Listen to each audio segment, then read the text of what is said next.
Okay guys, तर आपण start करू. तर आता बाकी स्टुडंट्स आपण वेट नाही करणार. तर आजचा जो फर्स्ट क्लास आहे त्याच्यामध्ये आपण जे बेसिक इन्फॉर्मेशन आहे ना, तर ते बघणार आहे. तर मित्रांनो, ही जी वॅकन्सी आहे ना, ही जे लास्ट टाइम नोटिफिकेशन आलं होतं ते म्हणजे 2023 ला. म्हणजे जे लास्ट भरती झाली होती ना, तर ही 2023 ला सार्वजनिक आरोग्य विभागाची भरती घेण्यात आली होती. त्याच्यानंतर मित्रांनो, आता ही 2026 मध्ये ही वॅकन्सी येणार आहे. ही वॅकन्सी ऍक्च्युली मध्ये जानेवारी मध्येच येणार होती. पण ही जी वॅकन्सी असणार आहे DHSC, ही मित्रांनो MPSC कंडक्ट करू शकते. म्हणजे एक नोटिफिकेशन ह्याच्या आधी पण आलेलं आहे की ज्या काही गट क च्या वॅकन्सीज असणार आहेत, तर ह्या MPSC कडे जायला पाहिजे. ह्याचं जे सर्व शेड्यूल असणार आहे, एक्झाम कंडक्ट करणं, तर नंतर त्याच्यानंतर रिझल्ट लावणं, हे एकदम ट्रान्सपरंट पद्धतीने, म्हणजे ह्याच्यात काहीतरी एरर होऊ नये, फ्रॉड होऊ नये, याच्यासाठी MPSC कडे ही एक्झाम जाण्याचे चान्सेस असणार आहेत. पण याच्या रिलेटेड आणखीन असं कन्फर्म नोटिफिकेशन आलेलं नाही की ही जी वॅकन्सी असणार आहे किंवा या ज्या गट क च्या आपलं फार्मासिस्ट पद असणार आहे, हे आणखीन कन्फर्म नाहीये की MPSC कंडक्ट करणार आहे. तर त्यासाठी मित्रांनो, जोपर्यंत काही कन्फर्म गोष्टी होत नाहीत तोपर्यंत आपण अजून असं काही करणार नाही की MPSC घेणार, त्याच्यामध्ये ते हार्ड क्वेश्चन विचारतील किंवा अशा ज्या गोष्टी आहेत ना, जोपर्यंत कन्फर्म नोटिफिकेशन येत नाही तोपर्यंत आपण डिसाईड नाहीत करणार. तर आता तुम्हाला असा क्वेश्चन असेल की सर, MPSC जर तुम्ही बोलता की कंडक्ट करणार आहे, तर तुम्ही कोणतं सिलेबस शिकवणार? तुम्ही आता बॅच स्टार्ट करताय. तर मित्रांनो, आपण जो सिलेबस याच्यामध्ये घेणार आहेत, लास्ट टाइम जी 2023 ला ही जी भरती झाली होती त्यानुसारच घेणार आहेत. आणि मित्रांनो, जो काही फार्माचा सिलेबस असतो, म्हणजे टेक्निकलचा जेवढा पण सिलेबस आहे ना, हा सिलेबस कुठलाही फार्मासिस्ट एक्झाम असू द्या किंवा कोणीही कंडक्ट करू द्या, तर याच्यामध्ये जो TCS पॅटर्नचा सिलेबस आहे ना, तर त्याच्यामध्ये मेनली कोलॉजी असेल, त्याचबरोबर जो काही ज्युरिस्प्रुडन्सचा पार्ट असेल, तर तो कुठल्या पण एक्झामला कॉमन असणार आहे. म्हणजे आपण आता या एक्झामसाठी जरी स्टडी केला आणि ही एक्झाम सपोज MPSC ने कंडक्ट केली, त्याच्यामध्ये समजा काही सिलेबस चेंज झाला, तरी पण कोलॉजीचा सिलेबस असेल, फार्मास्युटिकल ज्युरिस्प्रुडन्सचा सिलेबस असेल, तर हा सिलेबस कॉमन असणार आहे. तर आपण जो स्टडी करतोय तो वेस्ट नाही होणार. पण सपोज MPSC ने काय केलं, नवीन सिलेबस दिला, तर हा तर ऍज इट इज सिलेबस तिकडे पण असणार आहे. पण काही असे पॉइंट आहेत जे की TCS पॅटर्न मध्ये नव्हते. म्हणजे ह्या 2023 चा जो सिलेबस आहे याच्यामध्ये नव्हतं, पण MPSC ने काही न्यू पॉइंट दिले. तर त्यावेळेस मित्रांनो, मी काय करेल, तुम्ही बॅच माझी जॉईन केलेली आहे, सो तुम्हाला मी काय करणार, जो काही नवीन सिलेबस आहे त्याचे रेकॉर्डेड व्हिडिओ मी तुम्हाला काय करणार, प्रोव्हाइड करणार. आता तर आपण TCS पॅटर्नचाच सिलेबस स्टडी करणार आहेत. सगळा तो व्यवस्थित पद्धतीने लाईव्ह प्लस रेकॉर्डेड क्लास तुम्हाला सर्व भेटतील. पण सपोज MPSC ने ही वॅकन्सी कंडक्ट केली इन फ्युचर आणि त्याच्यामध्ये सपोज नवीन सिलेबस ऍड झाला, तर तुमचं याच्यामध्ये कुठलाही लॉस होणार नाही. तुम्हाला सगळे रेकॉर्डेड व्हिडिओ, रेकॉर्डेड लेक्चर्स तुम्हाला व्यवस्थित पद्धतीने आणि त्या ज्या नवीन अपडेटेड सिलेबस आहे त्याच्या नोट्स पण तुम्हाला भेटतील. त्याच्यानंतर त्याचे MCQ जे काही असतील, MCQ प्रॅक्टिस करणं पण खूप इम्पॉर्टंट आहे, ते पण तुम्हाला भेटतील. म्हणजे इथे आपण, तुम्ही आपली बॅच जॉईन केली तर मी असं नाहीये की फक्त टाइमपास साठी बॅच घेतोय, असं नाहीये. मी माझं 100% मित्रांनो या बॅच साठी देतो, विद्यार्थ्यांचं सिलेक्शन होण्यासाठी माझं 100% इथे मी देणार आहे. त्याचबरोबर मला हे पण एक्सपेक्टेशन स्टुडंट कडून असतात की मी 100% देतोय, तर स्टुडंटने पण 100% दिले तरच मित्रांनो इथे सिलेक्शन होतं. कारण आता जर बघितलं तर कॉम्पिटिशन खूप वाढलेलं आहे. म्हणजे एवढं इझी नाहीये की आपण फक्त टाइमपास साठी स्टडी करतोय आणि एक्झाम दिली तर आपलं सिलेक्शन होईल. तर मित्रांनो, असं होत नाहीये रिसेंटली. आता तुम्हाला काय करावं लागेल, प्रॉपर प्लॅनिंग करून स्टडी करावी लागेल. प्रॉपर सगळं जे सिलेबस असणार आहे त्याचे मॅक्झिमम तुम्हाला MCQ प्रॅक्टिस करावी लागेल. प्रॉपर नोट्स मधून करावं लागेल. तर यासाठी मित्रांनो, आपण ना जो काही सिलेबस असणार आहे त्या 80% जो फार्माचा सिलेबस आहे त्याच्यामध्ये तुम्हाला कुठलाही प्रॉब्लेम येणारा नाहीये. ठीक आहे, आता आपण थोडं ही जी वॅकन्सी लास्ट टाइम वाली होती याच्याबद्दल थोडस डिस्कशन करू. तर याच्यामध्ये मित्रांनो, इथे जर तुम्ही बघितलं ना, तर हे वेगवेगळे मंडळ असतात. इथे जर बघितलं तर हे आरोग्य सेवा मंडळ वेगवेगळे असतात आणि यानुसार मित्रांनो संपूर्ण महाराष्ट्रामध्ये, सर्व महाराष्ट्रामध्ये काय होतं मित्रांनो, ही वॅकन्सी तुम्हाला दिसते. आता हे जेवढे पण मंडळ आहेत, तर या मंडळामध्ये वॅकन्सीची संख्या तुम्हाला वेगवेगळी दिसणार आहे. सपोज आता इथे जर बघितलं, तर हे मंडळ जर बघितलं तर राष्ट्र आरोग्य सेवा मंडळ मुंबई मंडळ ठाणे. तर याच्यामध्ये जर बघितलं तर लास्ट टाइम 23 मध्ये आपला औषध निर्माण अधिकारी आपण जर बघितला इथं 9th नंबरला, तर इथे 25 वॅकन्सीज होत्या. तर आता पण ज्यावेळेस ही वॅकन्सी येईल ना, तर हे मंडळ वाईज वेगवेगळ्या नंबर ऑफ वॅकन्सीज असतील. म्हणजे काही मंडळामध्ये सपोज एखाद्या मंडळामध्ये 100 वॅकन्सीज आहेत, तर काही मंडळामध्ये 20च वॅकन्सी असतील. म्हणजे डिपेंड करतं की तिथे टोटल नंबर ऑफ वॅकन्सी किंवा रिक्त पदे किती आहेत त्यानुसारच ती वॅकन्सी तिकडे येणार आहे. तर या नोटिफिकेशन मध्ये मंडळ वाईज मित्रांनो काय होईल, वॅकन्सी तिकडे येणार आहे, सर्कल वाईज वॅकन्सी येणार आहे. तर ज्यावेळेस पण वॅकन्सी येईल मित्रांनो, तर तिथे आता दोन प्रेफरन्स खूप गरजेचं आहे. दोन गोष्टी खूप इम्पॉर्टंट आहेत. तर टोटल नंबर ऑफ वॅकन्सी त्या मंडळामध्ये किती आहेत आणि त्याचबरोबर तुमची जी काही कॅटेगरी असणार आहे, तर त्या कॅटेगरीला वॅकन्सी किती आहेत. म्हणजे या सगळ्या गोष्टीचा विचार करून आपल्याला काय करावं लागतं, फॉर्म तिथे हे करावं लागतं. ज्यावेळेस तुम्ही ऍप्लिकेशन करताय, तर कोणत्या मंडळामध्ये ऍप्लिकेशन करायचंय ते पण खूप इम्पॉर्टंट असणार आहे. किंवा एखादा स्टुडंट काय करेल ब्लाइंडली, की सर सपोज पुणे मंडळ आहे. आता पुणे मंडळ मध्ये जर आता बघितलं तर 144 रिक्त पदे आहेत. हे खूप जास्त आहे. तर काही स्टुडंट काय करतील, हे 144 पदे बघतील आणि इथे सगळ्यात जास्त वॅकन्सी दिसत आहेत, तर मी इथेच अप्लाय करणार सर. असं नसतं मित्रांनो, कारण जिथे वॅकन्सी जास्त दिसतील ना, तिथे कॉम्पिटिशन पण जास्त असणार आहे. सो तुम्हाला काय करावं लागेल, तुम्हाला सगळ्या गोष्टीचा विचार करावा लागेल. तर सगळ्यात पहिलं जो डिसिजन असतो ना कुठे पण सर्कल सिलेक्ट करताना, तर तुमचं प्रेफरन्स काय आहे जॉब करण्याचं. म्हणजे काही फिमेल असतील किंवा जे काही स्टुडंट असतील ज्यांना घरापासून लांब जायचं नाहीये, तर त्यांना घराच्या जवळच्या हॉस्पिटलमध्ये काम करायचंय, तर त्या स्टुडंटने तिथल्या मंडळामध्ये भरणं गरजेचं आहे. किंवा सपोज तुमच्या मंडळामध्ये तुमच्या कॅटेगरीला वॅकन्सीज नाहीये, तर तिथे तुम्ही भरून ते डिफिकल्टी क्रिएट करणार का? नाही करणार. तर तुम्हाला ज्या मंडळामध्ये वॅकन्सी जास्त असतील किंवा सिलेक्शन होण्याचे चान्सेस तुमचे ज्या मंडळामध्ये असतील ना, तर त्या मंडळामध्ये मी तुम्हाला फॉर्म भरायला लावेल आणि वॅकन्सी आल्याच्या नंतर एक सेपरेट सेशन त्यावरती होईल, की या मंडळामध्ये एवढ्या वॅकन्सीज आहेत, एवढ्या कॅटेगरीला वॅकन्सीज आहेत, तर सिलेक्शन होण्यासाठी सगळ्यात बेस्ट ऑप्शन कोणतं असेल. तर त्यानुसारच आपण काय करणार, तिकडे फॉर्म भरणार. आता आपण शॉर्ट मध्ये बघू की या ज्या वॅकन्सीज आहेत त्याचा इलिजिबिलिटी क्रायटेरिया काय असेल. हे तर सर्वांनाच माहिती आहे, की जो इलिजिबिलिटी क्रायटेरिया आहे तो डिप्लोमाला 2 इयरचा एक्सपिरियन्स आहे आणि डिग्री स्टुडंटला कुठलाही एक्सपिरियन्स लागणार नाही. पण आपण नोटिफिकेशन मध्ये एकदा परत ते डिस्कस करणार आहेत. ओके. ओके, इथे ना वय मर्यादा दिलेली आहे. इथे आता एज क्रायटेरिया जो असणार आहे ना मित्रांनो, तर महाराष्ट्रामध्ये ज्या काही वॅकन्सीज असतात, तर ह्याच्यामध्ये जो एज क्रायटेरिया आहे ना, तर तो कॅटेगरी वाईज वेगवेगळा असणार आहे. म्हणजे असं नाही की ओपन साठी जर तुम्ही ओपन मध्ये असताल तर तिथे एक एज क्रायटेरिया असेल आणि त्याचबरोबर तुमची कॅटेगरी असेल ना, तर कॅटेगरीनुसार तुम्हाला एज क्रायटेरिया बघावा लागेल. तर या नोटिफिकेशन मध्ये तर हा एज क्रायटेरिया आहे. पण मित्रांनो, ज्यावेळेस मेन नोटिफिकेशन येईल त्याच्यामध्ये जो एक्झॅक्ट एज क्रायटेरिया असेल ना, ते बघावं लागेल. तर ओपन साठी बघितलं तर 38 इयरचा एज क्रायटेरिया आणि हे जे कॅटेगरी वाईज मित्रांनो एज क्रायटेरिया असणार आहे. म्हणजे अंशकालीन कर्मचारी असेल, खेळाडू असेल, भूकंपग्रस्त असेल, प्रकल्पग्रस्त असेल, त्यानुसार. इथे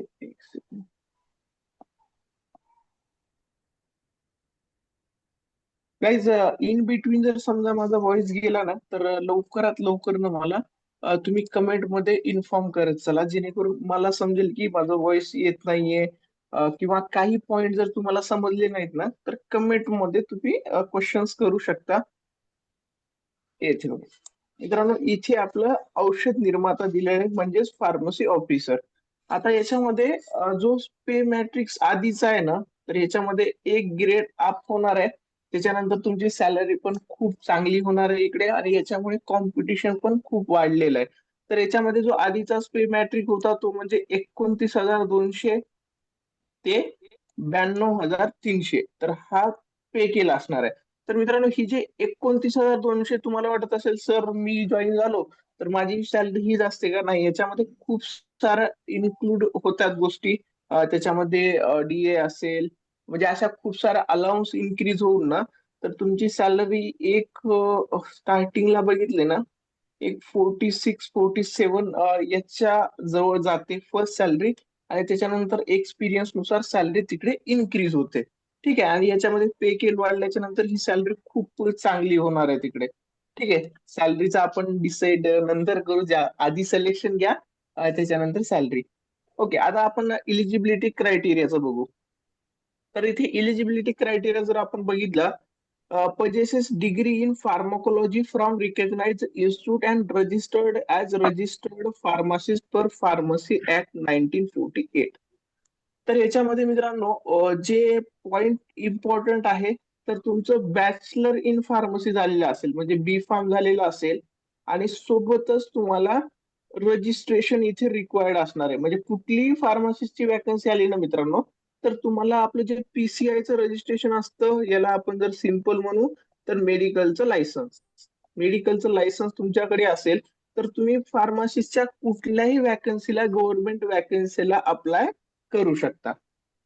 तर ह्याच्यामध्ये आता एखादा तर सगळ्या स्टुडंटला मी व्यवस्थित डिस्कस करूनच बॅच मध्ये ऍडमिशन दिलंय की तो इलिजिबल आहे का. पण एखादा असा स्टुडंट असेल ज्यांनी मेडिकल लायसन आतापर्यंत काढलेलं नाहीये, बॅचलर असेल, बी फार्म झालेलं असेल आणि रजिस्ट्रेशन केलेलं नाहीये, तर अशा सर्व स्टुडंटने लवकरात लवकर रजिस्ट्रेशन साठी अप्लिकेशन करायचंय. आणि वॅकन्सी नोटिफिकेशन यायच्या आधी जे काही आपलं सर्टिफिकेट असणार आहे ते तुमच्या हातात असणं गरजेचं आहे. ठीक आहे, आता बी फार्म स्टुडंटचा इथे क्रायटेरिया खतम. तुमचं बॅचलर इन फार्मसी असेल, सोबतच तुमचं रजिस्ट्रेशन असेल, तर तुम्ही या वॅकन्सीसाठी डायरेक्ट इलिजिबल असणार. आणि त्याचबरोबर तुमचा एजचा जो क्रायटेरिया आहे तो मॅच झाला पाहिजे. ठीक आहे, आता ज्या स्टुडंटचा डिप्लोमा इन फार्मसी झालेला आहे, ठीक आहे, आता डिप्लोमा इन फार्मसी झालेल्या स्टुडंटसाठी क्रायटेरिया चेंज आहे. हे स्टुडंट डायरेक्टली इलिजिबल आहेत का? इथे हे स्टुडंट डायरेक्टली इलिजिबल नसणार आहेत. तर डिप्लोमा स्टुडंटचं डी फार्म झालं पाहिजे, डिप्लोमा इन फार्मसी कम्प्लीट असणं गरजेचं आहे. सोबतच त्यांचं पण रजिस्ट्रेशन असणं गरजेचं आहे. आणि त्यानंतर मित्रांनो डिप्लोमा इन फार्मसी स्टुडंटला 2 इयरचं इथे एक्सपिरियन्स असणं गरजेचं आहे. आता हे 2 इयरचं एक्सपिरियन्स सॉरी, हे 2 इयरचं एक्सपिरियन्स कुठून असलं पाहिजे? म्हणजे खूप साऱ्या स्टुडंटला हा क्वेश्चन आहे. तर मित्रांनो जे लास्ट टाइम 2023 ची ही जे ऍड होती याच्यामध्ये जे सिलेक्ट झालेले स्टुडंट आहेत, यांनी सर्वांनी रिटेल फार्मसीचं, जे रिटेल फार्मसीचं त्यांच्या फ्रेंडचं मेडिकल शॉप आहे, मित्राचं मेडिकल शॉप आहे, फॅमिली मेंबरचं मेडिकल शॉप आहे, त्यांचं लावून त्यांनी सिलेक्शन घेतलंय आणि ते जॉईन झालेत. आणि याच्यामध्ये आता ऍज ऑफ नाऊ जे आहे, म्हणजे असं कुठलंही एफडीएचा रोल आतापर्यंत नाहीये. इन फ्युचर मध्ये एखाद्या वेळेस असा चेंज होऊ शकतो, पण ते पण शक्यता खूप कमी आहे की तुमचा जे लायसन आहे तो मेडिकलला अटॅच झालं तरच एक्सपिरियन्स कन्सिडर होतो. असं ऍज ऑफ नाऊ नाहीये. म्हणजे तुमचा डिप्लोमा कम्प्लीट झाला पाहिजे, सोबतच तुम्हाला 2 इयरचं एक्सपिरियन्स पाहिजे. तर हे जे एक्सपिरियन्स सर्टिफिकेटचं असणार आहे 2 इयरचं, ह्याचं एक सिम्पल फॉर्मॅट आहे. तो फॉर्मॅट मित्रांनो मी तुम्हाला काय करेल, आपल्या ग्रुपवर पाठवून देईल, किंवा तुम्हाला पर्सनली तुम्ही मला मेसेज केला तर तुम्हाला तो फॉर्मॅट मी तुम्हाला पाठवून देईल. आणि त्या फॉर्मॅट नुसार लवकरात लवकर तुम्हाला सर्टिफिकेट बनवून घ्यायचं आहे. ठीक आहे, डिप्लोमा स्टुडंट तर इलिजिबिलिटी क्रायटेरिया इझी आहे. सॉरी, एक क्वेश्चन आलेला आहे चॅटमध्ये की सर एम फॉर्म इलिजिबल आहे ना. तर मित्रांनो ज्या स्टुडंटचं एम फॉर्म झालेलं आहे त्यांना आधी बॅचलर करणं गरजेचं असतं. तर ज्या स्टुडंटचं एम फॉर्म आहे ते ऑटोमॅटिक इलिजिबल असणार आहे. म्हणजे त्यांना असा कुठलाही प्रॉब्लेम इथे होणार नाहीये. ते डायरेक्ट ऑटोमॅटिक इलिजिबल असतील आणि त्यांना कुठलाही प्रॉब्लेम नसेल, कुठलेही त्यांना एक्सपिरियन्स रिक्वायर्ड नसणार आहे. सर्व जे एम फॉर्म स्टुडंट आहेत ते डायरेक्टली इलिजिबल असणार आहेत. ठीक आहे. हे झालं एलिजिबिलिटी क्रायटेरिया.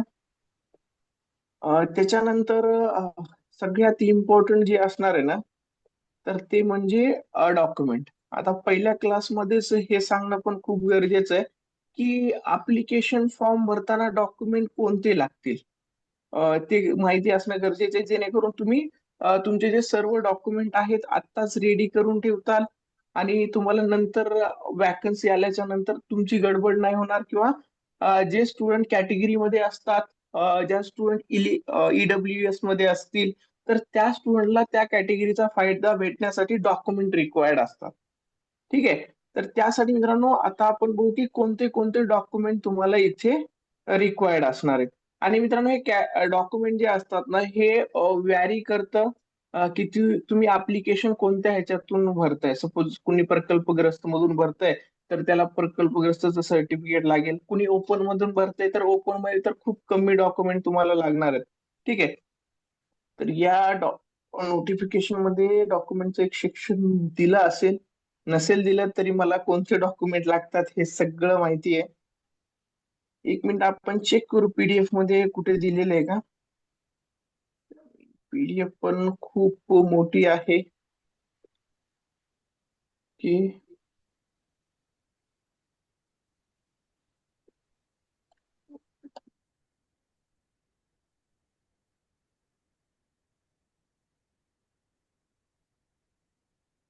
ठीक आहे guys, ह्या पीडीएफ मध्ये डॉक्युमेंटचं सेक्शन आपल्याला भेटत नाहीये. तर आपण जे आहे ना, मी तुम्हाला सर्व डॉक्युमेंट व्यवस्थित पद्धतीने सांगून देतो. ते लक्षात ठेवा. काही डाऊट असेल मला व्हॉट्सअपला मेसेज करा. तर मित्रांनो, जे डॉक्युमेंट रिक्वायर्ड असतात, पहिलं तर तुम्हाला लागेल मार्कशीट. ओके. आता हे मार्कशीट जे लागतात तुम्हाला, तर इथे आता तुम्हाला फर्स्ट तर मित्रांनो टेन्थ टेन्थचं मार्कशीट लागेल.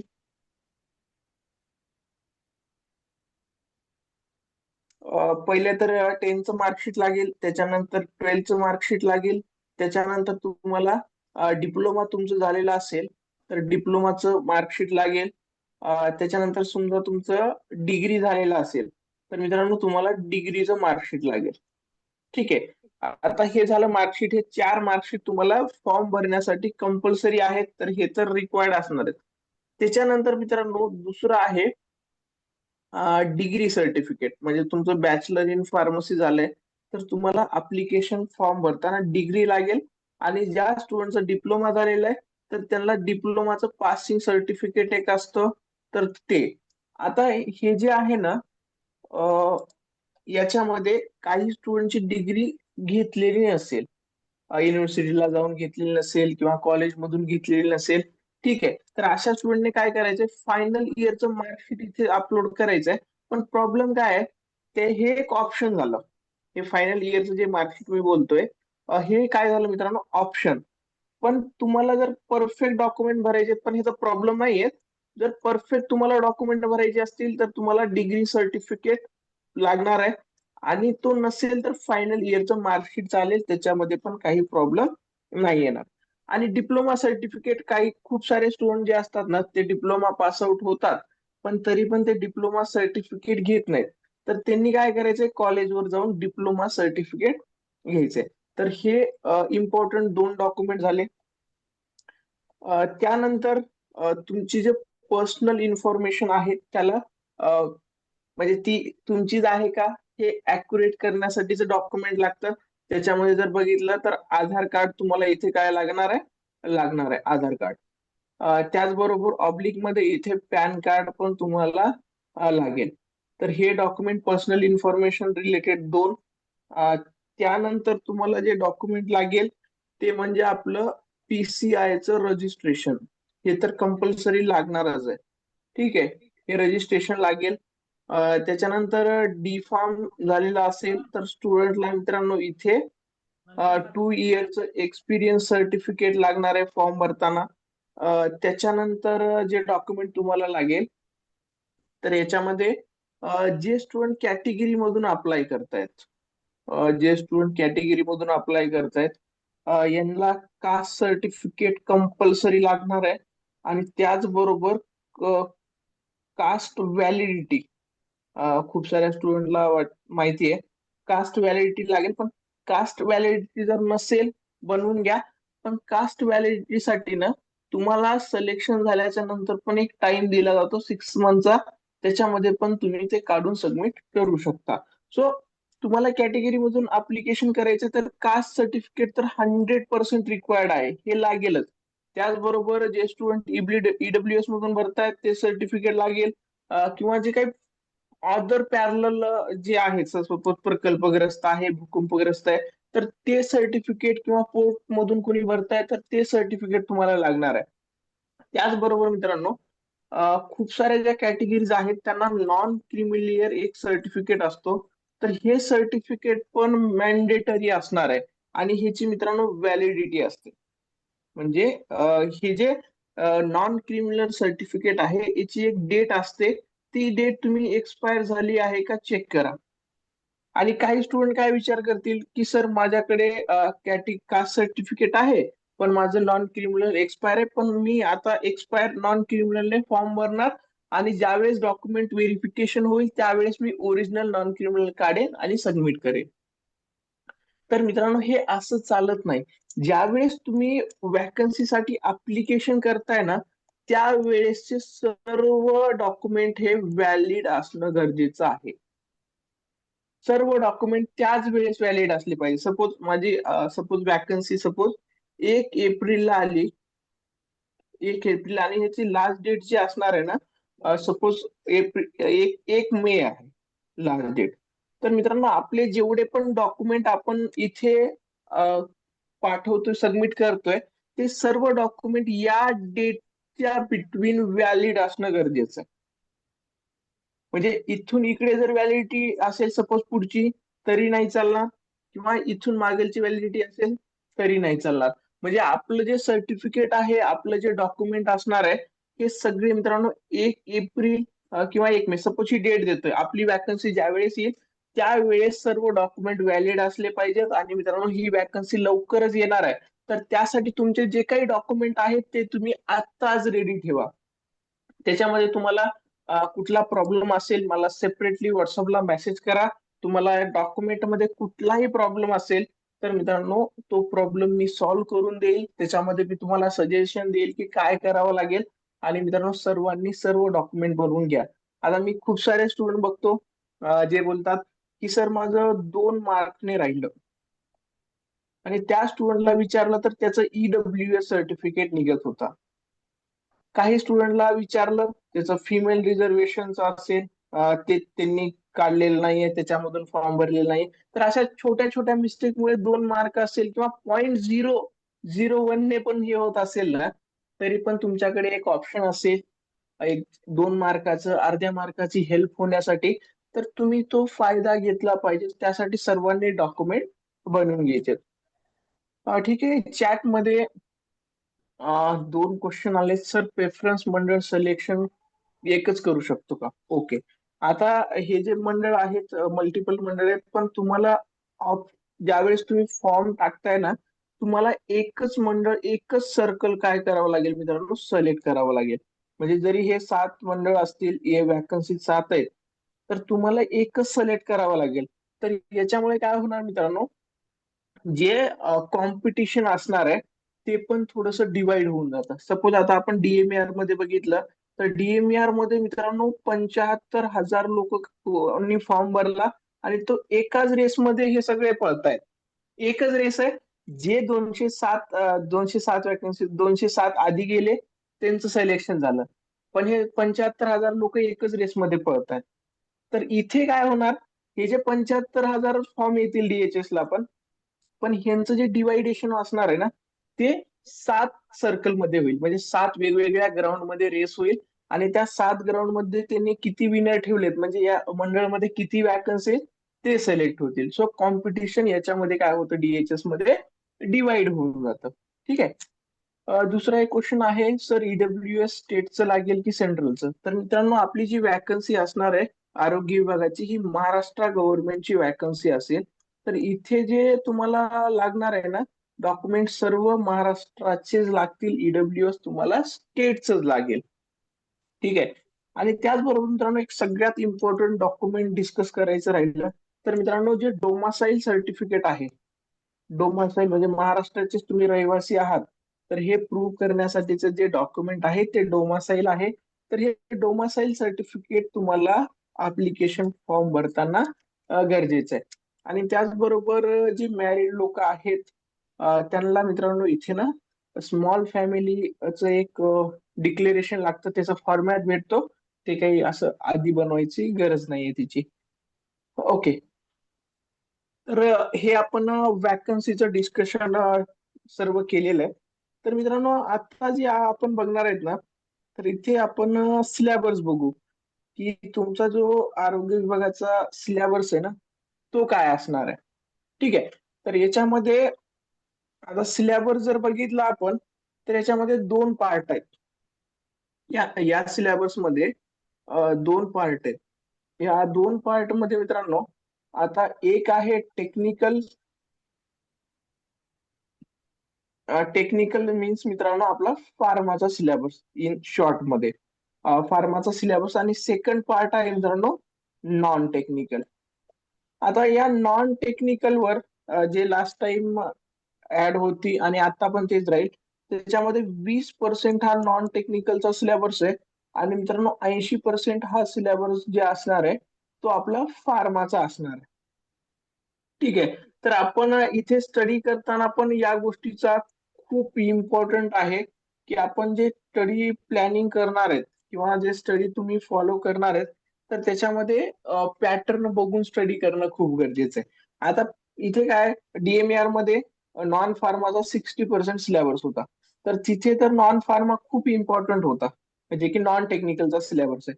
पण इथे मित्रांनो हे 20% आहे. तर इथे जरी तुम्ही आउट ऑफ जरी मार्क घेतला तर तुम्हाला 40 क्वेश्चनचे किती मार्क भेटतायत, 20 क्वेश्चनचे 40 मार्क भेटतायत. तर तुमचं सिलेक्शन होईल का? नाही होणार. तुमचं जे सिलेक्शन असणार आहे डीएचएस मध्ये, आरोग्य विभागामध्ये, तर ते टोटली डिपेंड करतं फार्माच्या सिलेबस वरती. तुमचं फार्माचं सिलेबस किती परफेक्ट आहे त्यावरती. आणि याच्यामध्ये मित्रांनो नॉन टेक्निकल मध्ये दुसरं काय प्रॉब्लेम आहे, आता हे 20% आहे आणि हे 20%चं डिवायडेशन 4 पार्ट मध्ये आहे. त्याच्यामध्ये जर डिवायडेशन आपण बघितलं तर इंग्लिश मध्ये आहे, तर या इंग्लिशचे 5च क्वेश्चन येतील.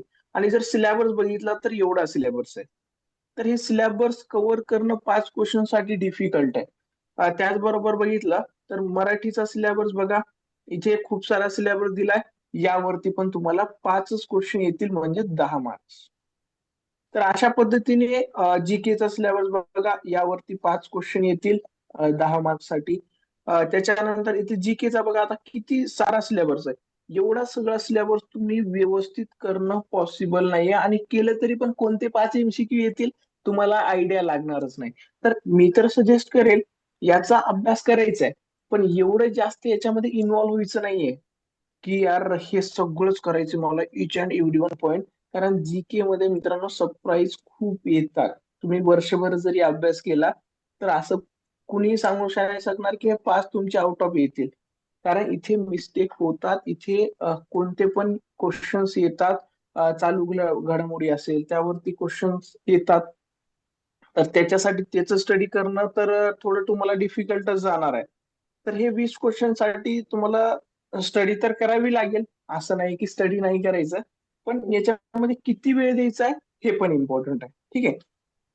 त्याच्यानंतर जो आपला पार्ट आहे, जो फार्माचा पार्ट आहे आणि जे की स्कोरिंग आहे सर्वात जास्त, तर इथे जर आपण सिलेबस बघितला तर सब्जेक्ट रिलेटेड नॉलेज, तर ह्याच्यामध्ये फर्स्ट जो ए पार्ट आहे याच्यामध्ये जर बघितलं, general pharmacology, one type of drugs, general classification of drugs, drug dosage form, bio availability, indication, contraindication, adverse drug reaction, role of antibiotics, clinical pharmacology, neuropharmacology, psychopharmacology, cardiovascular pharmacology, pharmacy epidemiology, dental pharmacology. तर मित्रांनो आता हा जो syllabus आहे यामध्ये फार्माकोलॉजीचे 4 main कॅटेगरीचे drug आहेत. तर ह्याच्यामध्ये जो पहिला आहे तर न्यूरो फार्माकोलॉजी. आता न्यूरो फार्माकोलॉजी मध्ये मित्रांनो खूप सारे क्लासेस येतात. CNS असेल, ANS असेल, तर हे सगळे याच्यात इन्क्लूड होतात. त्याच्यानंतर सायको फार्माकोलॉजी मध्ये अँटीसायकोटिक ड्रग असेल ते इन्क्लूड होतील. कार्डिओव्हॅस्क्युलर फार्माकोलॉजी मध्ये जर आपण बघितलं तर कार्डिओव्हॅस्क्युलर सिस्टीमवरती अफेक्ट करणारे जेवढे पण ड्रग आहेत, म्हणजे अँटी हायपरटेन्सिव्ह ड्रग असेल, अँटी अँजायनल ड्रग असेल, तर या सर्व कार्डिओव्हॅस्क्युलर फार्माकोलॉजी मध्ये इन्क्लूड होतात. आणि त्याचबरोबर मित्रांनो तुम्हाला जे जनरल फार्माकोलॉजी असणार आहे तर त्यावरती खूप जास्त क्वेश्चन विचारले जातात. आणि मित्रांनो या सिलेबसची जे हार्डनेस लेवल आहे ना, तर ते डिप्लोमा इन फार्मसी आहे.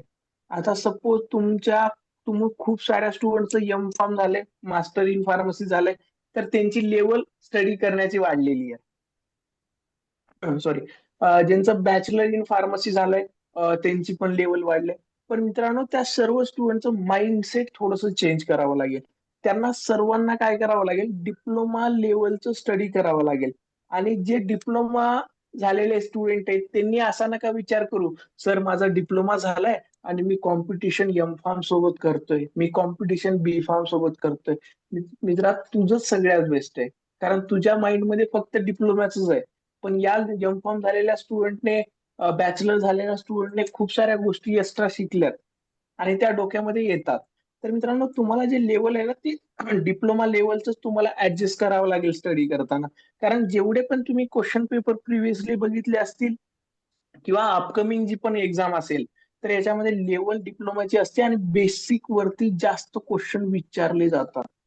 म्हणजे तुम्ही सपोज हे मी कोलॉजीचं म्हणतोय, कोलॉजीचं सपोज तुम्ही KD त्रिपाठी सर्व पाठ केलाय, तुम्ही पाठ केलाय याचा अर्थ तुम्हाला कोलॉजीचे जेवढे पण क्वेश्चन येतील ते सॉल्व्ह करता येतील असं होणार नाही. कारण बेसिक पार्ट वरती जे क्वेश्चन येतात ते आपण कधी कधी स्टडी करताना इग्नोर करून देतो, अशावरती पण क्वेश्चन विचारले जातात. तर हे सॉल्व्ह करण्यासाठी तुम्हाला प्रॉपर MCQ प्रॅक्टिस लागेल. आणि सगळ्या वेने थिंकिंग करायचंय की क्वेश्चन पेपर मध्ये जे काही क्वेश्चन येणार आहेत ते हार्ड पण येऊ शकतात, ते इझी पण येऊ शकतात, ते मॉडरेट लेवलला पण येऊ शकतात. सो तुम्हाला त्या पद्धतीने सर्व MCQ प्रॅक्टिस मॅक्झिमम करावी लागेल. ओके. तर याच्यामध्ये हा कोलॉजीचा सिलेबस झाला. त्याच्यामध्ये कोलॉजीमध्ये जर बघितलं तर इम्पॉर्टंट जे असणार आहे ते ऍडव्हर्स ड्रग रिॲक्शन, हे खूप इम्पॉर्टंट आहेत. त्याच्यानंतर अँटीबायोटिक्स वरचे काही साईड इफेक्ट आहेत अँटीबायोटिक्सचे, IDR अँटीबायोटिक्सचे, यावरती क्वेश्चन 100% विचारलं जातं. जनरल फार्माकोलॉजीमध्ये फार्मॅकोकायनेटिक असेल, फार्मॅकोडायनॅमिक असेल, ह्या ज्या बेसिक डेफिनेशन आहेत यावरती 100% क्वेश्चन विचारले जातात. इंडिकेशन, इंडिकेशन म्हणजे युज ऑफ ड्रग वरती पण डायरेक्ट क्वेश्चन, आपल्याला तो इझी वाटेल पण इंडिकेशन वरती, युज ऑफ ड्रग वरती क्वेश्चन विचारले जातात. त्याचबरोबर क्लासिफिकेशन वरती पण एखादा क्वेश्चन येईल. आता रिसेंटली जर मी काही एक्झाम्पल बघितल्या ना, आणि DMAR ची पण आपण एक्झाम बघितली, तर त्याच्यामध्ये क्लासिफिकेशन वरती जास्त क्वेश्चन नाहीत विचारले. मी तर DMAR मध्ये ज्या वेळेस बॅच घेतली ना, स्टुडंटला क्लासिफिकेशन पण नका करू सांगितलं होतं, कारण ते क्वेश्चन विचारतच नव्हते. पण यावेळेस 80 क्वेश्चन येणार आहेत तर आपल्याला क्लासिफिकेशन तर करावं लागेल. क्लासिफिकेशन व्यवस्थित करावं लागेल. सर्व ड्रगचे ऍडव्हर्स ड्रग रिॲक्शन करावे लागतील. त्यांचं इंडिकेशन, इंडिकेशन तर काय इझीच आहे. त्याच्यानंतर कॉन्ट्रा इंडिकेशन असेल एखाद्या ड्रगचं, ते करावं लागेल. ठीक आहे. तर हा पार्ट आपल्याला सर्व करावा लागेल. कोलॉजीमध्ये हा इम्पॉर्टंट पार्ट असणार आहे. त्याच्यानंतर काही असे पॉइंट आहेत ज्यावरती खूप इझी क्वेश्चन येतात आणि 100% ते क्वेश्चन सर्व इझिली सॉल्व्ह करतात. तो जो पॉइंट असणार आहे ते आहे इंडियन फार्माकोपिया आणि ब्रिटिश फार्माकोपिया. आता इंडियन फार्माकोपियाची लिस्ट कधी पब्लिश झाली, त्या लिस्टमध्ये किती व्हॉल्युम्स होते, यावरती क्वेश्चन विचारले जातात. त्याच्यामध्ये फर्स्ट लिस्ट कधी आली, सेकंड लिस्ट कधी आली, थर्ड लिस्ट कधी असेल, हे तुम्हाला पाठच करावं लागेल. हे तुमच्या डोक्यात फिटच झालं पाहिजे, कारण ते तुमचे 2 मार्क असणार आहेत. त्याच्यानंतर ब्रिटिश फार्माकोपिया पण आपल्या सिलेबसला असणार आहे. त्यानंतर जे सेकंड पार्ट आहे ते म्हणजे pharmacy act 1948, drug and cosmetic act 1940 and it's amendment. तर हा जो IMP पार्ट असणार आहे मित्रांनो, या पार्ट वरती खूप सारे क्वेश्चन्स बनतात लास्ट एक्झाम मध्ये पण. आणि हे जे पार्ट असणार आहे फार्मास्युटिकल ज्युरिस्प्रुडन्सचा, मेडिकल स्टोअर मध्ये सगळ्यात इम्पॉर्टंट या गोष्टी ज्या असतात की कोणते ड्रग कसे मेंटेन करणार, त्यामागचे कोणते रूल्स आहेत, कोणत्या फॉर्म नंबरने कोणतं अप्रुव्हल भेटतं. तर हे जे आहे सगळं पीजे मध्ये येतं. तर मित्रांनो, जे रोल आहे, तुम्ही जर सपोज सिलेक्ट झालात हॉस्पिटलमध्ये, तर सगळ्यात इम्पॉर्टंट ज्या गोष्टी असतात त्यावरती मॅक्झिमम क्वेश्चन विचारण्याचा ते लोक पण प्रयत्न करतात. की सपोज आता तुम्हाला सिलेक्ट केलं, तर तुम्हाला माहिती पाहिजे ना की कोणत्या ड्रग रिलेटेड कोणतं रूल आहे, म्हणजे कोणते शेड्यूल नुसार कोणते ड्रग मेंटेन केले पाहिजे, त्यांच्यासाठी लागणाऱ्या परमिशन, या सगळ्या इम्पॉर्टंट गोष्टी आहेत. तर हा या रिझनमुळे इम्पॉर्टंट पार्ट बनतो. त्याचबरोबर FDA चा पार्ट असेल, drug storage, logistic, inventory management, हा पण IMP पार्ट आहे. इव्हन कोलॉजी पेक्षा पण जो पार्ट इम्पॉर्टंट असणार आहे तो ई वाला हा पॉइंट, सी वाला पॉइंट, म्हणजे पीजीचा जो काही पार्ट असणार आहे, तर ते सगळे इम्पॉर्टंट आहे. ड्रग स्टोरेज कंडिशन असेल, इन्व्हेंटरी मॅनेजमेंटच्या ज्या काही वेगवेगळ्या टेक्निक्स आहेत, ज्या काही इन्व्हेंटरी मॅनेजमेंटच्या मेथड्स असतील, ABC मेथड असेल, वेगवेगळ्या मेथड आहेत, त्या 100% 3 क्वेश्चन यावरती विचारले जातात इन्व्हेंटरी मॅनेजमेंट वरती. तर आपल्याला हे सगळं पार्टच करायचंय. पाठ म्हणजे आपण कन्सेप्ट समजून पाठ करणार आहेत. असं नाही की ब्लाइंडली आपण जातोय, लक्षात ठेवतोय, असं नाहीये. कन्सेप्ट समजायची, त्याच्यानंतर त्यावरती MCQ प्रॅक्टिस करायची आणि तो पॉइंट परफेक्ट करायचा. ठीक आहे. तर हा इम्पॉर्टंट पार्ट असणार आहे. त्यानंतर रोल ऑफ हॉस्पिटल फार्मासिस्ट. तर ही जे रोल ऑफ हॉस्पिटल फार्मासिस्ट आहे ना मित्रांनो, आता यावरती जे क्वेश्चन येतात ना, तर हे क्वेश्चन तुम्ही व्यवस्थितपणे जर रीड केला आणि त्याच्यानंतर ऑप्शन तुम्ही मायनस केले, जर तुम्ही सपोज 4 ऑप्शन आहेत, तर 4 ऑप्शन मधला हा नाहीये, हा नाहीये, हा नाहीये, असं जर केलात ना, तर रोल ऑफ हॉस्पिटल फार्मासिस्ट वरचे क्वेश्चन तुम्ही इझिली सॉल्व्ह करू शकता. तुम्हाला तिथे कुठलाही प्रॉब्लेम येणार नाहीये. का नाही येणार? कारण हे रोल ऑफ हॉस्पिटल फार्मासिस्ट म्हणजे आपण फार्मासिस्ट आहोत. तर फार्मासिस्ट काय काम असतं, इथे सिनियर बेस्ड थोडंसं क्वेश्चन येतात. म्हणजे कसं येतं, which of the following is not role of hospital pharmacist. तर तिथे तुम्हाला 3 ऑप्शन करेक्ट असतील, एक रॉंग असेल, ते आयडेंटिफाय करायचंय. ते थोडंसं व्यवस्थितपणे तुम्हाला तिथे बघायचंय. ते पण आपण व्यवस्थितपणे क्लासमध्ये घेणार आहोत. त्यानंतर कम्युनिटी फार्मसी आहे. त्याच्यानंतर गुड मॅन्युफॅक्चरिंग प्रॅक्टिस, GMP वरती मित्रांनो इथे तुम्हाला क्वेश्चन विचारले जातात. त्यानंतर disinfectant and their concentration use in pharmaceutical hospital, म्हणजे हॉस्पिटलमध्ये जे काही डिसइन्फेक्टंट असेल किंवा अँटीसेप्टिक वगैरे, या तिन्ही कन्सेप्ट याच्यामध्ये येतात. तर यावरती क्वेश्चन विचारले जातात. त्यानंतर लास्टचा पॉइंट आहे, पण लास्ट आहे पण इम्पॉर्टंट आहे, 100% या पार्ट वरती क्वेश्चन विचारले जातात, ते म्हणजे EDL आणि ECL लिस्ट. तर मित्रांनो, कोणत्याही हॉस्पिटलला रन करण्यासाठी, तर मित्रांनो, एक इसेन्शियल ड्रग लिस्ट असते.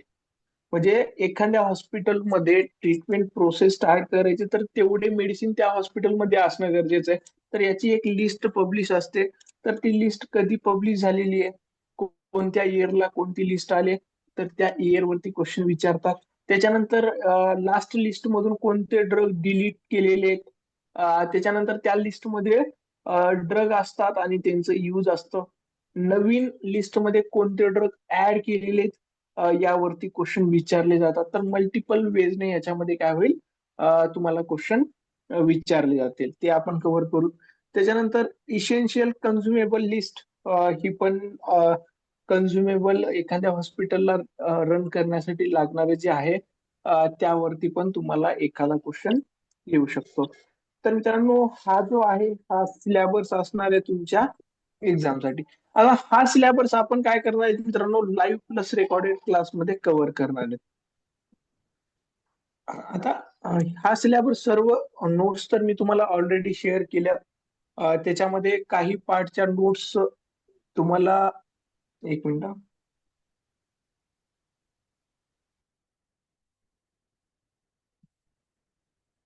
काय म्हणता?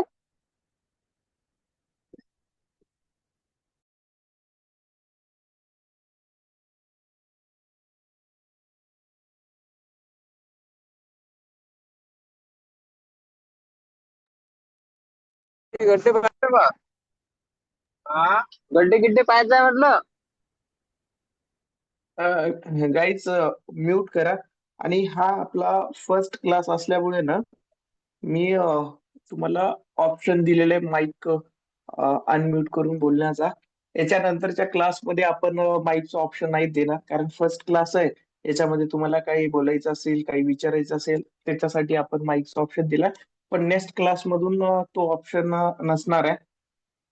तो ऑप्शन आपण काढून घेणार आहे तुमच्याकडून. आणि तुम्हाला काही डाऊट असेल ना, तर त्याच्यासाठी आपण सेपरेट सेशन ठेवणार आहे. ते पण आपण आता थोड्या वेळ डिस्कस करू. तर कुणाला जर सिलेबस वरती काही डाऊट असेल, काही विचारायचं असेल, विचारू शकता. अनम्यूट करून विचारलं तरी चालेल. ओके.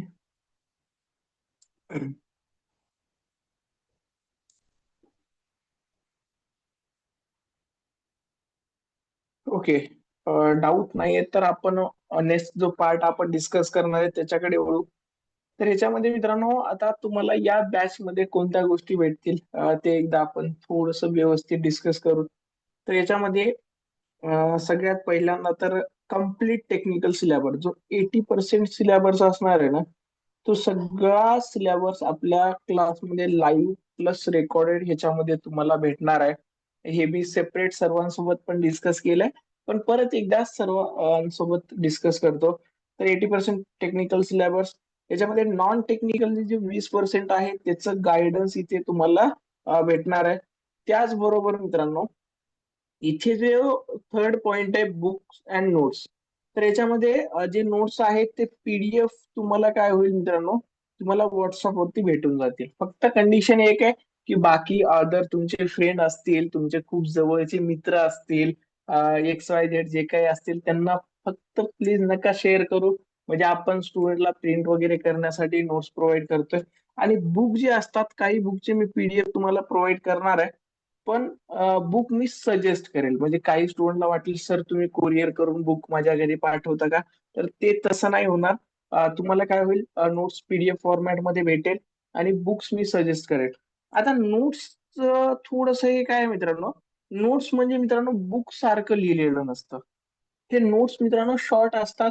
त्याच्यामध्ये तुम्हाला कन्सेप्ट व्यवस्थित समजावी याचा मेन उद्देश असतो, म्हणजे कमी टाइम मध्ये कव्हर करण्यासाठी. तर याच्यामध्ये सगळ्या गोष्टी नसतात कधी कधी. मॅक्झिमम नोट्स तर खूप चांगल्या आपण बनवल्यात, एक्झामच्या दृष्टिकोनातून बनवल्यात. पण तुम्हाला जर एक्स्ट्रा आणखीन काही करायचं असेल, म्हणजे काही स्टुडंट खूप अभ्यास करतात, 8-8 तास करतात, त्यांच्यासाठी नोट्स तर तुम्हाला भेटणार आहेत. सोबतच तुम्हाला बुक सजेस्ट करायचे असतील तर मी तिकडे तुम्हाला बुक सजेस्ट करेन. ठीक आहे. तर ते तुम्ही बुक रीड करू शकता. आणि त्याचबरोबर आपण जसं मी ऑलरेडी पण सांगितलं की एक्झाम पॅटर्न आणि अपडेटेड सिलेबस. आता आत्ता जो ऍज ऑफ नाऊ 80-20चा पॅटर्न आहे. एक्झाम सिलेबस आपण टीसीएस सिलेबसने जातोय.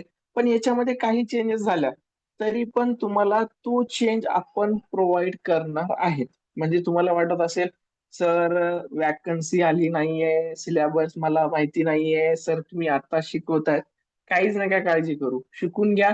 कोलॉजीचा पार्ट सिलेबस मध्ये असणार आहे. चेंज झाला तर तो चेंज मी लाईव्ह क्लासेस मध्ये पण ट्राय करेल द्यायचा. पण रेकॉर्डेड मध्ये तर 100% भेटेल तुम्हाला, 100%. याच्यात काहीही प्रॉब्लेम नाहीये. पॅटर्न चेंज होऊ द्या, सिलेबस चेंज होऊ द्या, फार्माचा सगळा सिलेबस तुम्हाला रेकॉर्डेड क्लासमध्ये मी 100% देणार. लाईव्ह पण देणार, पण लाईव्हचं मी आत्ताच थोडंसं प्रॉमिस करत नाही, कारण त्यावेळेस सिलेबस चेंज झाल्यास कोणत्या गोष्टी असतील, काही प्रॉब्लेम असेल ते नाही. पण रेकॉर्डेड मध्ये तुम्हाला तो 100% भेटेल. आणि मित्रांनो, त्याच्यामध्ये कुठलाही डाऊट असेल, रेकॉर्डिंग बघताना तुम्हाला डाऊट आहे, प्रॉब्लेम आहे, तर तुम्ही आय डी फार्माच्या व्हॉट्सअप नंबरवरती डायरेक्ट कॉन्टॅक्ट करू शकता. तिथे मी हेल्प करायला तिथे असेल. आपली आय डी फार्माची टीम आहे तिकडे, ती हेल्प करण्यासाठी असेल. आता आरडी फार्माची टीम जर बघितलं तर याच्यामध्ये मेनली 3 लोक काम करतात, 4 लोक काम करतात. याच्यामध्ये ते लोक मला नोट्स मध्ये सपोर्ट करतात. त्याच्यानंतर एमसीक्यू मध्ये सपोर्ट करतात, टेस्ट मध्ये सपोर्ट करतात. तर त्यांचा पण खूप मोठा रोल असणार आहे ह्याच्यामध्ये. पण लाईव्ह क्लास मॅक्झिमम मी कव्हर करतो. त्यांच्या थ्रू कव्हर करायचं असेल तर मी सांगेन. आणि तुम्हाला ज्या पॉइंटला समजत नाहीये ना गाईस, मला डायरेक्टली व्हॉट्सअपला मेसेज करा. सर हा पॉइंट समजत नाहीये, सर या पॉइंट मध्ये डाऊट आहे. कारण मला तिथे समजतं, किंवा शिकवताना काही गोष्टी समजत नसेल, तिथे मला तुम्ही फीडबॅक द्या. कारण मी पण माणूसच आहे ना शेवटी. जरी मी लास्ट 6-7 वर्षाने जरी शिकवत असेल, तरी पण क्लासरूम मध्ये शिकवणं आणि ऑनलाईन शिकवणं हे खूप डिफरन्स आहे. माझ्यासाठी जर स्पेशली क्लासरूम मध्ये कसं आपण थोडस मजाक करतो, थोडस हसतो, म्हणजे काही गोष्टी क्लासरूम मध्ये वेगळ्या असतात. इथे माझं लॅपटॉपलाच मी ओरडत बसतोय असं वाटतं. ते लॅपटॉप समोरून काही बोलत नाही, आणि लॅपटॉप नाही सांगत की यार मला समजतंय, किंवा सर तुमची बडबड बंद करा, हे लॅपटॉप नाही सांगू शकत. ठीक आहे. तर त्याच्यासाठी तुम्ही जेवढे पण तुमचे फीडबॅक आहेत त्या मला डायरेक्टली द्या. त्याच्यामध्ये मी चेंजेस करण्याचा नक्की प्रयत्न करेन. त्याच्यानंतर आपले रेग्युलर मित्रांनो याच्यामध्ये मॉक टेस्ट होणार आहेत, जेणेकरून तुमची तयारी किती झाली, तुम्हाला किती क्वेश्चन सॉल्व्ह करता येते ते समजणार आहेत. त्याचबरोबर ऑल गव्हर्नमेंट फार्मासिस्ट वॅकन्सीचे अपडेट. तर आता तुम्ही माझे स्पेशल स्टुडंट आहात, स्पेशल बॅचचे स्पेशल स्टुडंट. तर त्यासाठी कुठलीही वॅकन्सी असेल ना, तर लवकरात लवकर तुम्हाला मी इन्फॉर्मेशन देईल. त्याच्यामध्ये तुम्हाला जे काही डाऊट असेल फॉर्म फिलिंग करण्यापासून, हा, आणि सगळ्यात इम्पॉर्टंट गोष्ट सांगायची राहिली, तर वॅकन्सी जेव्हा पण येईल ना मित्रांनो, किंवा दुसऱ्या पण वॅकन्सी येतात ना, तर फॉर्म फिल करताना कधी पण व्यवस्थित फॉर्म फिल करायचा आहे. म्हणजे आपण तयारी करतो आणि आपण काय करतो, कुठेतरी जातो नेट कॅफेवर आणि फॉर्म फिल करतो. तर तो नेट कॅफे वाला काय करतो, तो फॉर्म व्यवस्थित फिल नाही करत. कॉमन मिस्टेक काय करतो माहिती का, फॉर्म फिल करताना कॅटेगरी चुकीची सिलेक्ट करतो. ही सगळ्यात मोठी मिस्टेक आहे. सिलेक्शन होऊन पण स्टुडंटचा प्रॉब्लेम झालाय. ठीक आहे. कॅटेगरी, त्याच्यानंतर फॉर्म फिल करताना जे तुमचे पॅरल हे असतात, जसं की फिमेल रिझर्वेशन आहे, वुमन रिझर्वेशन आहे. फॉर्म फिल करताना वुमन रिझर्वेशन सिलेक्ट केलंय का, तिथे काय ऑप्शन आहे ते पण इम्पॉर्टंट आहे. नाहीतर काही फिमेल काय करतात, फिमेल म्हणून फॉर्म भरला म्हणजे वुमन रिझर्वेशन मला ऑटोमॅटिक लागेल असं विचार करतात. असं नसतं. फॉर्म फिल करताना ऑप्शन पण भेटतो. सो वुमन रिझर्वेशन मधून फॉर्म भरायचा आहे, कॅटेगरी ऍड करायची तिकडे. कॅटेगरी तुमची कोणती आहे, कोणत्या कॅटेगरीचं तुमच्याकडे सर्टिफिकेट आहे तेच हे करा. म्हणजे काही स्टुडंटचं कसं असतं, ईडब्ल्यूएस पण आहे आणि दुसरं कॅटेगरीचं पण आहे. मग तिथे तुम्ही फॉर्म कुठला ह्याच्यातून भरायचं ते आधी डिसाईड करा. त्याच्यानंतर, आणि फॉर्म फिल करताना मित्रांनो मॅक्झिमम स्टुडंट स्वतःच्या लॅपटॉप वरूनच ट्राय करा. जर नसेल तर तुमचं जे ट्रस्टेड सोर्स असतो त्या थ्रू करायचे. कारण आता एक रिसेंटली ड्रग इन्स्पेक्टरच्या एका स्टुडंटचा प्रॉब्लेम काय झाला, तिने फॉर्म भरलेला नेट कॅफेवरून, पण एमपीएससीच्या साईट वरती ना जेवढे पण अदर पण ऍप्लिकेशन असतात ना ते पण दिसतात. तर त्या इंटरनेट वाल्यांनी त्याचा डीआयचा फॉर्म न भरता कंबाईनच्या दुसऱ्याच एक्झामचा फॉर्म भरून दिला. आणि ती ज्यावेळेस हॉल तिकीट आले त्यावेळेस मला मेसेज केला आणि बोलते, सर डीआयची मी खूप तयारी केली पण माझं हॉल तिकीट ऍडमिट कार्ड झालं नाही. मी म्हणलं, दीदी तू फॉर्मच भरलेला नाहीये. तर असे प्रॉब्लेम मित्रांनो होतात. आणि ती तयारी एवढं करते ना, तर ते थोडस प्रॉब्लेम आहे. तुम्हाला ईडब्ल्यू एस स्टेटचं लागेल, गरज नाहीये. स्टेटची वॅकन्सी आहे, तुम्हाला स्टेटच ईडब्ल्यू एस इथे रिक्वायर्ड असणार आहे. ओके. ओके. आणखीन एक आपल्याला हे करायचंय, स्क्रीन स्टॉप करतोय थोडी. ओके. तो 1 सेकंड. हॅलो. ओके. हा बोला. सर माझं बीसीचं येते, मग स्टेटचं ईडब्ल्यू निघणार नाही ना. ओके. तुझं जे सिनियर असेल ना ते डिफरंट असेल ना. मी तुला सेपरेटली सांगतो ते. ठीक आहे, म्हणजे जे ते डिपेंड करतं ना डॉक्युमेंट कोणते आहेत त्यावरती. ते चालू असते का? तुझा आवाज व्यवस्थित येत नाही रे मला. मी तुला सेपरेटली सांगतो. ठीक आहे. तर गाईज आता ना स्क्रीनवरती एक तुम्हाला शेड्यूल दिसतंय. म्हणजे आपला जो क्लासचा शेड्यूल असेल ना, तो आपण थोडस डिस्कस करू. तर याच्यामध्ये मेनली गाईज आपला जो क्लास आहे तो मंडे पासून संडे पर्यंत चालणार आहे. तर याच्यामध्ये एक दिवस ऑफ असेल. आता हे एक दिवस ऑफ आपण का ठेवलाय? कारण आत्ताच ही वॅकन्सी आलेली नाहीये, तर आपल्याकडे इनफ टाइम आहे.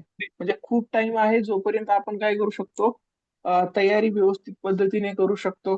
तर त्यासाठी जे मंडे हे जे 4 डेज आहेत वर्किंग डेज, तर त्याच्यामध्ये मॉर्निंगला 7:30 ते 8:30 पर्यंत आपलं क्लास तिकडे चालणार आहे. म्हणजे हे टाइम फिक्स असेल 4 दिवस. आता आपण हे जे 2 डेज आहेत सॅटरडे आणि संडे, तर ह्याचं टाइम थोडस काय करणार आहेत, डिस्कस करणार आहेत. तर ह्याच्यामध्ये जे टाइम आहे ते आपण अकॉर्डिंगली तुमच्या अकॉर्डिंगली ठेवू शकतो. आणि ह्याच्यामध्ये आपल्याला जे 20 MCQ ची वीकली टेस्ट ठेवायची, ती आपण सॅटरडेला टेस्ट ठेवणार आहेत. हे गुगल फॉर्म मध्ये टेस्ट असेल आणि तुम्हाला किती मार्क येत आहेत ते समजतील, क्वेश्चनचे आन्सर तिथे समजतील लगेच तुम्ही सबमिट केल्याच्या नंतर. तर अशा वीकली आपली टेस्ट चालेल. एव्हरी सॅटरडे ही टेस्ट होईल. आणि ह्याचा टायमिंग जो आहे तो आपण आत्ता कन्फर्म करू. तो तुम्ही मला सजेस्ट करा टाइम. हा रेकॉर्डिंग क्लास असेल ना, रेकॉर्डिंग क्लास असणारच आहे. सर्व क्लास रेकॉर्डेड मध्ये असेल. त्याचं जे आहे ना रेकॉर्डिंग, ते मी तुमच्या ड्राईव्हला देऊन टाकेल, ईमेलला ऍक्सेस देईल. ईमेलला जर आपण ऍक्सेस दिला तर ते तुम्ही काय करू शकता, इझिली इन फ्युचर मध्ये 1 वर्षाच्या नंतर पण ते बघू शकता. ते आपण देऊ. तर सॅटरडेची जी टेस्ट असेल त्याचा टाइम मला सजेस्ट करा. 10 PM to 11 PM. ओके. हे भारी ऑप्शन आलं बघा. एक एक चॅट चांगली आली की व्हॉट्सअपला ग्रुपला एक वोटिंग पोल घ्या आणि टायमिंग साठी डिसाईड करा. तर सॅटरडे आणि संडेचा टेस्टचा आणि संडेला आपण जे पॉइंट घेणार आहेत त्याचा टायमिंग थोडस चेंज करू आणि त्याच्यासाठी एक पोल घेईल व्हॉट्सअपला मी. मॅक्झिमम वोट जिथे येतील तिथे तुम्हाला ऍग्री करावं लागेल, फक्त एवढंच. हे शेड्यूल मी टाकून देतो. आणि त्यानंतर आणखीन एक इम्पॉर्टंट म्हणजे तुमची जे ईमेल आय डी आहे, ती ईमेल आय डी सर्वांनी मला चॅटमध्ये पाठवायची, व्हॉट्सअपला सेपरेटली. तुमची ईमेल आय डी पाठवा. आणि सोबतच तुमची ईमेल आय डी आल्याच्या नंतर मी तुम्हाला काय करेल मित्रांनो, रोल नंबर देईल. म्हणजे तुमची जर ईमेल आय डी माझ्याकडे आली ना, तर तुम्हाला मी रोल नंबर देणार आहे. म्हणजे इथे जर आपण बघायचं म्हणलं ना, तुमची ईमेल आय डी तुम्ही मला व्हॉट्सअपला पाठवली, ईमेल आय डी पाठवा. त्या ईमेल आय ला मी काय करणार, ऍक्सेस देणार आहे. त्याच्यानंतर मी तो ईमेल आय डीचा ऍक्सेस चेंज नाही करणार. सो एकदा जो ईमेल आय डी पाठवताय त्यालाच ऍक्सेस भेटेल. आणि त्या ईमेल आय ला ऍक्सेस भेटल्याच्या नंतर तुम्ही ड्राईव्ह जर ओपन केलात ना, तर तुम्हाला अशा पद्धतीने 2 ऑप्शन भेटतील. म्हणजे या फोल्डरचा ऍक्सेस मी तुम्हाला देणार आहे. इथे जो फोल्डर तुम्हाला दिसतोय ना, तर या फोल्डरचा ऍक्सेस तुम्हाला भेटेल. या फोल्डरचा ऍक्सेस भेटल्याच्या नंतर याला ओपन केल्याच्या नंतर इथे अशा पद्धतीने 2 फोल्डर दिसतील. तर तुम्ही हा जो ड्राईव्ह ऍप दिसतोय ना, इथे इथे मित्रांनो, इथे खाली हा जो ड्राईव्ह ऍप दिसतोय, तर या ड्राईव्ह ऍपला ओपन केलात ना मोबाईलमध्ये, तर इथे एक शेअर्ड ऑप्शन येतो असं. तर या शेअर्ड ऑप्शनवर तुम्ही क्लिक केला तर तुम्हाला मी दिलेला ऍक्सेस आहे ना, ते असं एक फोल्डर दिसेल, DHS RD फार्मा बॅच. तर याच्यामध्ये तुम्हाला 2 फाईल दिसतील, DHS रेकॉर्डेड क्लास आणि दुसरं फाईल दिसेल फार्मासिस्ट एक्झाम DHS नोट्स. तर मित्रांनो, आता काही स्टुडंट बोलतील की सर माझं व्हॉट्सअपचा डाटा डिलीट झालाय, थोड्या दिवसाने सांगतात. तर त्यांना मी शेअर नाही करणार. त्यांना डायरेक्टली इथे या फोल्डरमध्ये जेवढ्या पण नोट्स आहेत त्या भेटून जातील आणि रेकॉर्डेड क्लास तुम्हाला इथे भेटतील. तर त्यासाठी तुम्ही काय करा, तुमचं ईमेल आय डी मला पाठवा. ज्या वेळेस मी डिटेल घेत होतो त्यावेळेस ईमेल आय डी घ्यायचा थोडा प्रॉब्लेम झाला. सो ईमेल आय डी तुम्ही पाठवा. ईमेल आय डी पाठवल्याच्या नंतर तुमचा मी रोल नंबर देणार आहे.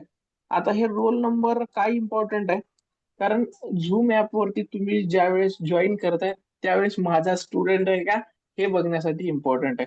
तर तुमचं जे झूम ऍपचं रिनेम आहे तर ते नेम कसं असलं पाहिजे.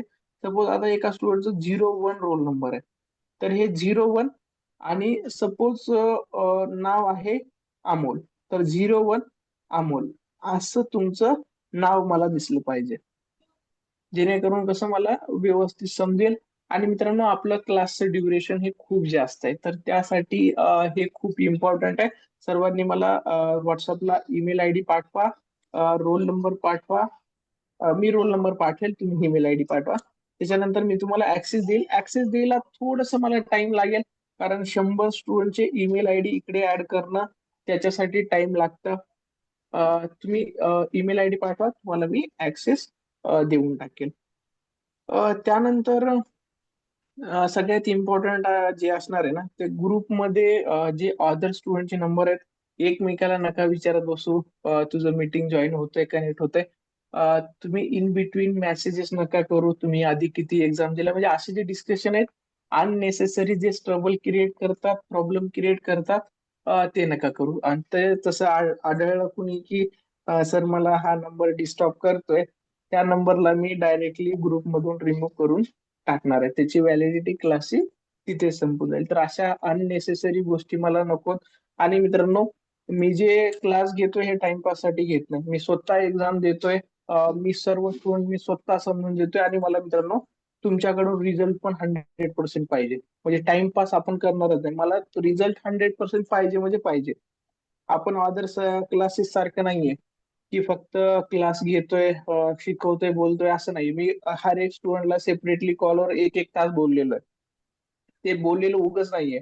मला जर या बॅच थ्रू फक्त पैसा कमवायचा असता ना, 10 मिनिट पण बोललो नसतो, किंवा एवढ्या तळमळीनं मी नाही शिकवलं असतं. मी जे शिकवतोय मला 100% रिझल्ट पाहिजे.